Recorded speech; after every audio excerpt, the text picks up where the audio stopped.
So, Hank, did Jill tell you we have a big party to go to tomorrow afternoon? I've asked you several times tonight not to call me that. My name's Henry, not Hank. Did I say Hank again? I meant Henry.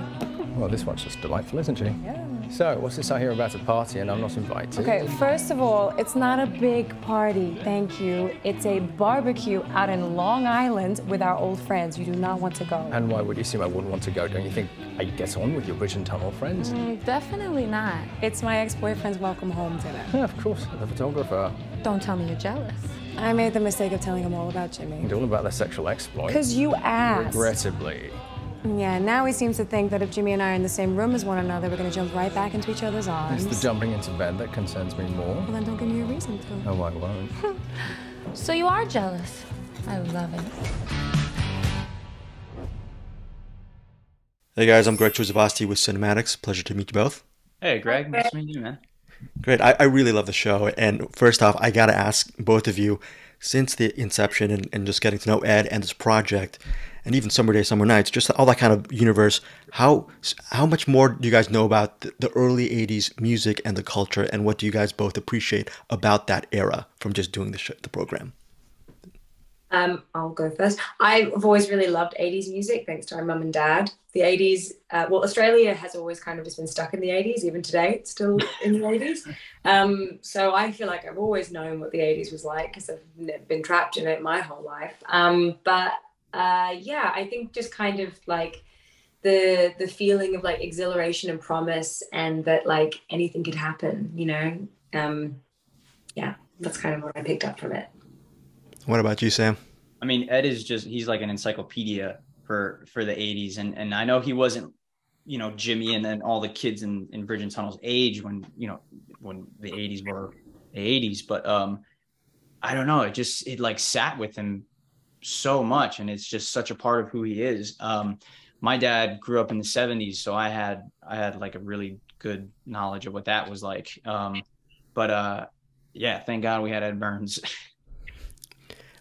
Can you guys talk about season 2? I really loved how everyone is pretty much pursuing their own dreams. It starts off with a very small, intimate crew, but I really love how the world opens up in the second season. Yeah, I think that because due to COVID, the first season we had to sort of like keep things quite intimate and quite small, and it was like small scenes with one or two characters in a room that we could isolate. And luckily for us, like the world started to open back up again around season 2's shooting. So we got to experiment with, like, well, Ed got to sort of really flesh out everybody's roles and everybody's dreams. And like we established everybody season 1, you know who they are, you know what they want. And then season 2, you get to see the first step of that journey forward for everyone. My final question is, how did you guys build this kind of chemistry for the first 2 seasons, because both of your characters are so close and these scenes are very, very intimate and revealing and really effective? How did you guys work on that together?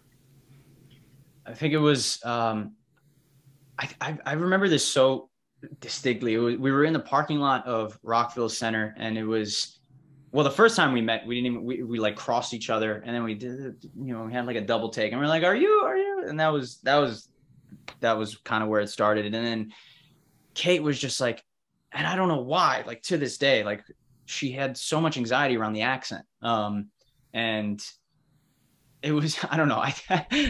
Sometimes I would look at her looking at me talking, and I was like, is she just listening to my accent and just trying to pick things up? And, or is she like, are we having a conversation? Like, what's going on? But she made it really easy, man. I mean, it was like working with your best friend. And I mean, being in that hotel for 2 months really helped, I think, all of us. And, you know, most of my scenes were with Kate. So it quickly just developed into like a great friendship. Yeah. Thank you guys so much for your time. I really appreciate it. Yeah, thank you, Greg. Love the show. Take care.